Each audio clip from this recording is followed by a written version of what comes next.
According to latest media reports, the stage is now set for the procurement of 114 MMRCA fighter jets, and the Indian Air Force is currently finalizing the qualitative requirements, which will go to the Technical Management Committee, and will later be placed before the Defence Acquisition Council for approval, and the entire process is expected to be completed by the end of 2020. Top experts have said that Boeing's F/A-18 and French Rafale fighter jets are the top two contenders in the program.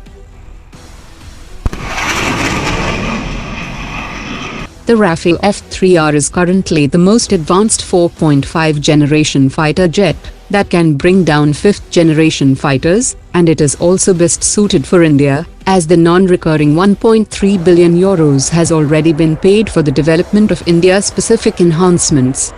While on the other hand, Boeing has offered to set up a new production facility in India if it gets contracts from the Indian Air Force and the Indian Navy.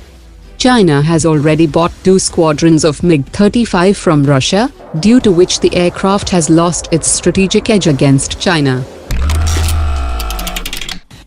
The Indian Navy chief has confirmed that the Naval Design Bureau is currently evaluating offers from both UK and the US, who have offered to act as consultants for the 65,000-ton second indigenous aircraft carrier. The UK's HMS Queen Elizabeth carrier design will still require heavy modifications, and as India has selected the American electromagnetic aircraft launch system, which means that India will heavily depend on the US team for installation and certification of the aviation assets to be based on the carrier.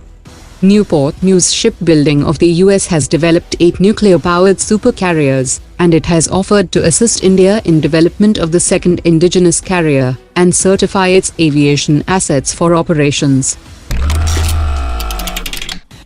According to the latest CAG report, the ordnance factories are unable to meet significant quantity of Indian Army's demand for some principal ammunition, which is adversely affecting their operational preparedness.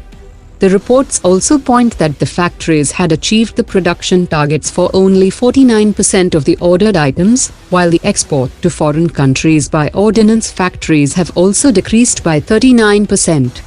The CAG report also mentions a loss of 62 crore rupees on replacement of defective ammunition by ordnance factories.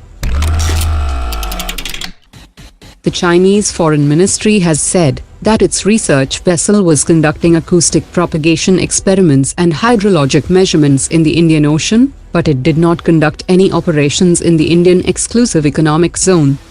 The Indian Navy ship followed the Chinese ship with warnings, and the Chinese ship was expelled for operating in the Indian waters.